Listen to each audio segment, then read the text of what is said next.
Hey guys, what's up? Lightboltjoe here. Today we're going to discuss the 2004 cult classic comedy film Mean Girls, based off the book Queen Bees and Wannabes.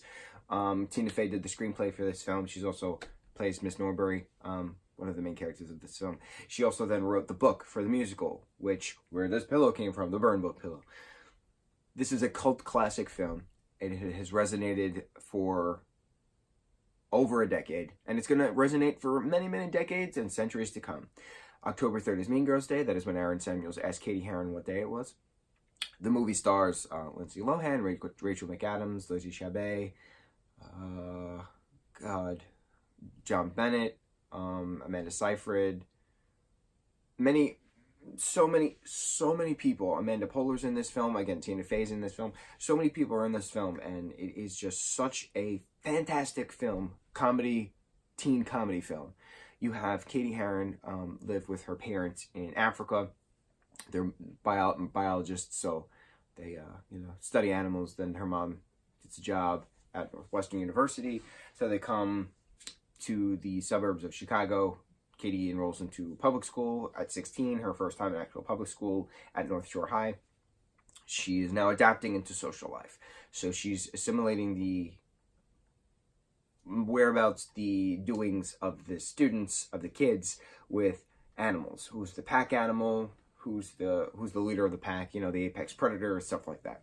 So she eventually meets Janice, Ian, and Damien, who become her close, dear friends. They convince her to spy on the Plastic Group, which are Regina George, Karen Smith, and Gretchen Wieners, the daughter of the inventor of toaster strudel. Karen is stupid. She asked Damien once how to spell orange, and she put a D in it. Regina George is the queen bee. She, untouchable, right? So Katie eventually does become friends with the Plastics in a spy mission, basically.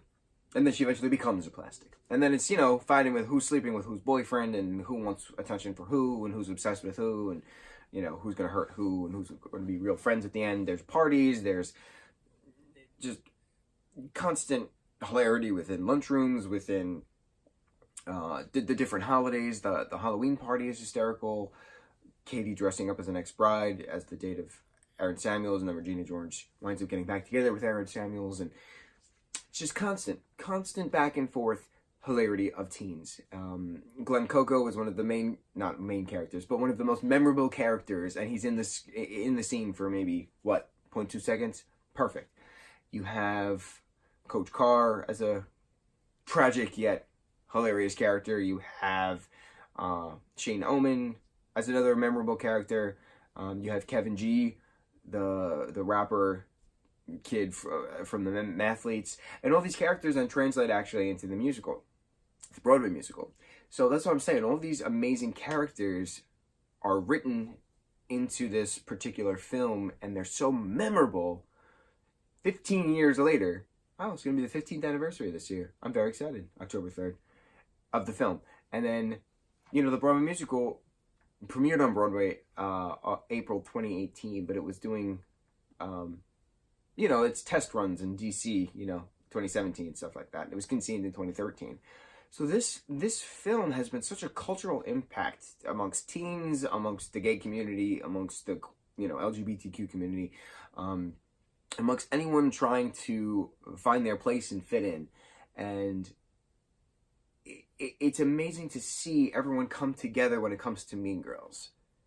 How about Mean Girls? And then people just say how amazing it is and how much they love watching it. And, you have groups of these different, tough, manly men watching Mean Girls because it's hysterical. And they're like, oh, I remember watching this, with a group of friends in middle school. And that's actually the first time I saw this film. It was a group date thing. I was 14. It was June 2004. So, I was just finishing up 8th grade. Just finishing up middle school. And a group of us went to our local theater, which is not there anymore, unfortunately. And we saw it, and we were just laughing our asses off. But that's the point of this film. You're supposed to watch it with a group of friends, laugh your asses off, because it is a well-crafted film. Amy Poehler's character, hysterical. Ariana Grande's Thank You Next music video is all about Mean Girls parody. It's all about Bring It On parody. It's all about 13 going on 30 parody. So obviously this is such a cultural impact for Ariana Grande, a big mega superstar in the entertainment industry, to want to replicate it for one of her projects and to cast certain people from the actual film into those projects again. It's just such an iconic film with iconic quotes. And for you, Glen Coco, you go, Glen Coco. Live every life like you're Glen Coco. I live by that mantra. I actually made a Glen Coco thing years ago. 4 candy canes wrapped up like 2-3 Christmases ago. And I still have it hanging because that's how you should live. 4 candy grams for Glen Coco. You go, Glen Coco. Have you guys seen Mean Girls? What do you think of Mean Girls? The epitome of high school life that it is. I love it. Absolutely love it. And if you have a burn book, don't write nasty things. Write nice things. Mucho mahalo, guys.